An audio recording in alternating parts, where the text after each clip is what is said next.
Hi guys, Mike here with PhD, and I have Valeria Card Kingdoms with me.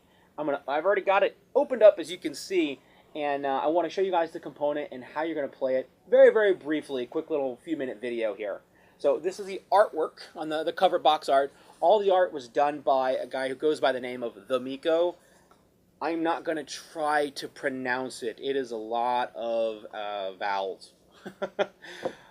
So let's go right in. So it is a game that's akin to Machikoro or Kingsburg, where you're going to be rolling dice and you're going to be applying those results to a card that you have in your tableau.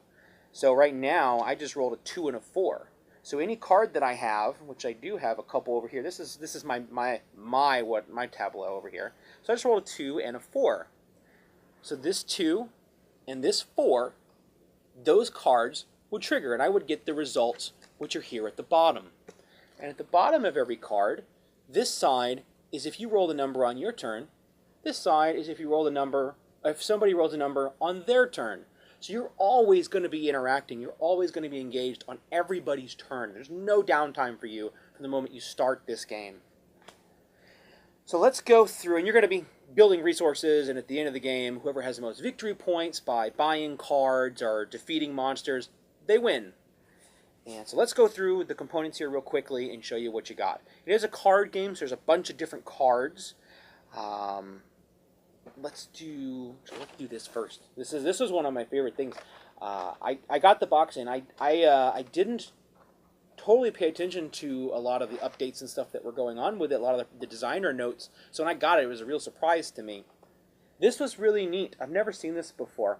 These are the 4 different components or compartments for the different tokens that are in the game.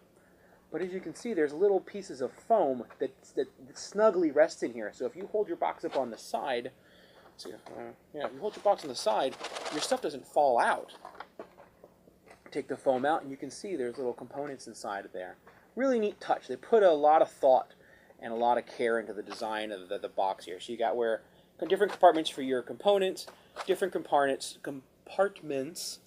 for your cardboard chits, compartment for all your basic kind of starter cards, and then this section over here with the big foam blocks that makes it really nice and easy to sort is for all the different cards that are going to be coming out for Valeria. There's going to be some expansions coming out.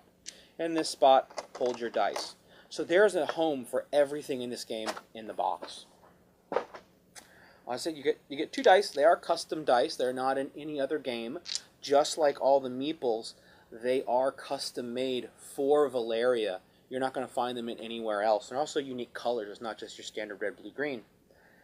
So one of the first things you're going to be doing, all players are going to be playing a duke in the game, which if you're familiar with Lords of Waterdeep, it's a lord. So all it has on it is a way to give you more points at the end of the game. So it's going to give you a direction on your strategy and tactics the whole way through the game. And there's a whole bunch of them to choose from. So every game is going to play very differently for you. Then you have your top row here, which is all monsters. These are things that you're going to be using your citizens for to go fight, and you're going to be getting rewards from them. Either you're going to be rewards as more resources, or you're going to get victory points from them.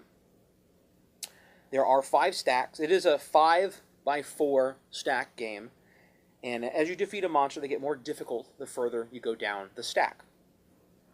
These 2 rows here, these are your citizens. These are different heroes and characters in in Valeria that you're going to be hiring to be part of your band, your city.